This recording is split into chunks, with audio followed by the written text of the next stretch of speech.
حضرت شعیب علیہ السلام کو دیکھو، دو بیٹیاں ان کو اللہ نے دی ہیں۔ موسیٰ علیہ السلام جب مدین پہنچے تو یہ دونوں بیٹیاں، باپ بوڑھا ہے، بیمار ہے، بستر پہ پڑا ہے، یہ دونوں بیٹیاں اپنی بکریوں کو لے کر کے پانی پلانے کے لیے کنویں پر گئی ہیں۔ موسیٰ علیہ السلام کی نظر پڑی، مردوں کی لائن لگی ہے اور کنارے اور دو عورتیں کھڑی ہیں اپنی بکریوں کو لے کر کے۔ حضرت موسیٰ نے کہا کیا بات ہے؟ ما خطبکما، کیا بات ہے، تم لوگ یہاں کیوں کھڑی ہو؟ لائن لگی ہے، لائن میں کیوں نہیں کھڑی ہو؟ قالتا لا نسقی حتی یصدر الرعاء۔ حضرت شعیب کی بیٹیوں نے کہا کہ یہ مردوں کی لائن لگی ہے اور مردوں کی لائن سے لگ کر کے سامان لینا یا اپنی بکریوں کو پانی پلانا یہ ہمیں زیب نہیں دیتا، یہ ہمیں سوٹ نہیں کرتا۔ تربیت دیکھو، تربیت اس کو کہتے ہیں، تربیت۔ اللہ کے رسول کے دور میں مسجد میں بھی عورتیں آتی تھی۔ ابو داؤد کی روایت ہے جب مسجد سے اللہ کے رسول صلی اللہ علیہ وسلم ایک دن نکلے تو دیکھا کہ عورتیں گلی کے راستے کے بیچوں بیچ چل رہی ہیں۔ اللہ کے پیارے نبی نے بڑے غصے میں فرمایا علیکن بحافات الطریق، اے عورتوں کنارے سے چلو، فإن ليس لكن ان تحققن الطریق، بیچ راستے سے چلنا یہ تمہارا کام نہیں، تمہیں سوٹ نہیں کرتا ہے، تمہیں زیب نہیں دیتا ہے، تم عورتیں ہو کنارے سے چلو۔ حدیث کے الفاظ ہیں اس دن کے بعد سے عورتیں اتنی کنارے سے چلنے لگی کہ بعض صحابیات کے کپڑے دیوار میں پھنس جاتے تھے، دیوار سے کبھی کبھی اٹیچ ہو جاتے تھے، سڑ جاتے تھے، چپک جاتے تھے۔ تو حضرت موسیٰ سے ان دونوں لڑکیوں نے کہا کہ مردوں کی لائن لگی ہے، ہم نہیں پانی پلائیں گے، جب مردوں کی لائن ختم ہو جائے گی تب ہمارا نمبر آئے۔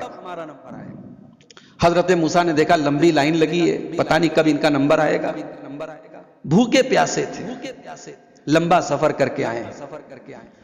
حضرت موسیٰ علیہ السلام نے ہمدردی کے ناطے، انسانیت کے ناطے، بھئی مسلمان غیر مسلم کا دل آپ انسانیت کے ذریعے جیتو بھائی، اپنے اچھے اخلاق کے ذریعے جیتو، اس کے تہوار پر مبارکباد دینے سے اس کا دل تھوڑی جیتیں گے آپ۔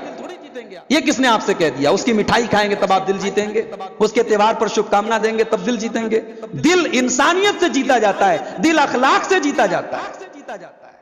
حضرت موسیٰ علیہ السلام نے ان دونوں لڑکیوں کی بکریوں کو لیا اور موٹے تازے تھے حضرت موسیٰ علیہ السلام، باڈی بلڈر تھے، بھیڑ کو چیرتے ہوئے پہنچے اور اس کنویں سے پانی نکالا، بکریوں کو پلایا اور لا کر کے بکریاں ان کو تھما دی۔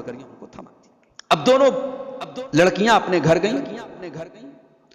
اچھا، لڑکیوں کی بکریوں کو پانی پلا دیا، حضرت موسیٰ بھوکے پیاسے ہیں، کہہ سکتے تھے کہ بھئی اتنا بڑا کام کر رہا ہوں، تھوڑا سا گھر جاؤ، دو چار روٹی مجھے لا کے دے دو۔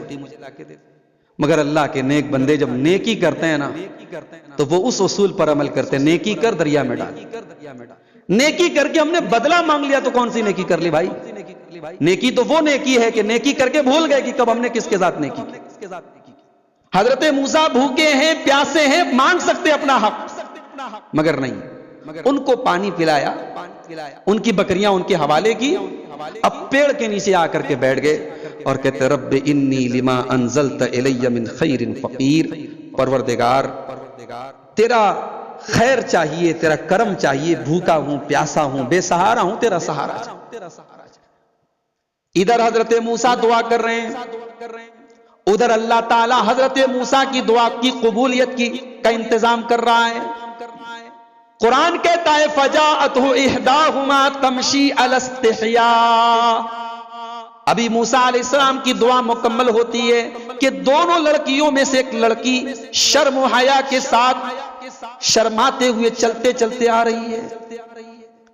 اللہ تعالیٰ نے اس لڑکی کے چلنے کا انداز بتایا کہ ایک شرم والی لڑکی کیسے چلتی ہے۔ اللہ نے کہا تمشی علی استحیاء، ان دونوں لڑکیوں میں سے ایک لڑکی شرماتے ہوئے چل کے آ رہی ہے اور آ کر کے کہنے لگی کہ میرے ابو آپ کو بلا رہے ہیں، آپ نے ہماری بکریوں کو پانی پلایا ہے، وہ آپ کو کچھ بدلہ دینا چاہتے۔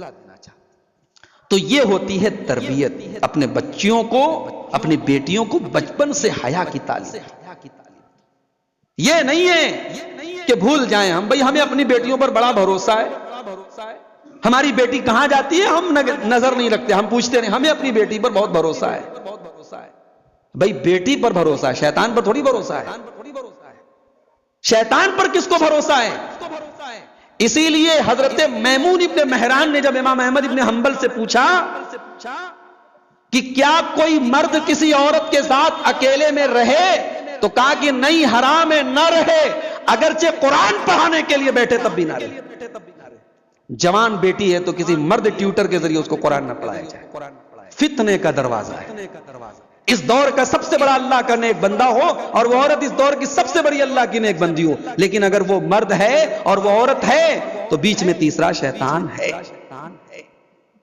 اللہ کے رسول فرماتے ہیں لا یخلون رجل بامرأۃ الا وثالثهما الشیطان، جب کوئی مرد کسی عورت کے ساتھ اکیلے میں ہے، تنہائی میں ہے، تو تیسرا وہاں شیطان ہے۔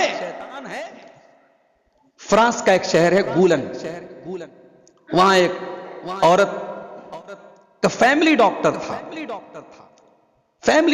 تھا، بہت گھر والے مراسم تھے ڈاکٹر سے۔ اس کی بیٹی کو کبھی کوئی شکایت ہوتی تھی ڈاکٹر کے پاس بھیج دیتی تھی، بھروسہ تھا ڈاکٹر کے اوپر۔ ڈاکٹر 60 سال کا تھا، بوڑھا ڈاکٹر تھا۔ ڈاکٹر نے اس کی جوان بیٹی کے ساتھ غلط کام کیا، بدکاری کی،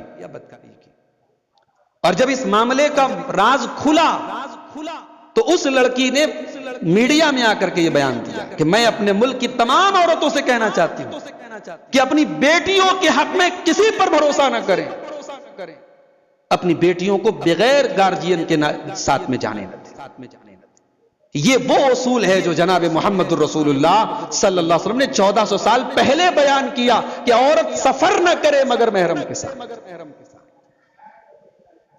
اور آج تو بہت سارے فتنے ہیں اس دور میں، اس میں سے ایک فتنہ یہ بھی کہ عورتیں حج کر رہی ہیں بغیر محرم کے، عمرہ کر رہی ہیں بغیر محرم کے۔ میری معلومات کی حد تک اس میں کسی مسلک کے علماء کا اتفاق نہیں، ہمارے حنفی علماء کرام بھی اس مسئلے پر متفق ہیں۔ تمام مسلک کے علماء کا اس بات پر اتفاق ہے کہ عورت کے لیے محرم کا ہونا کمپلسری اور ضروری ہے حج اور عمرہ کے سفر میں، اس کے بغیر اس کا حج اور عمرہ ہو ہی نہیں سکتا ہے۔ تو تربیت یہاں سے ہوتی ہے میرے بھائی، شرم و حیا کے اصولوں پر اپنی بچیوں کی تربیت کرو۔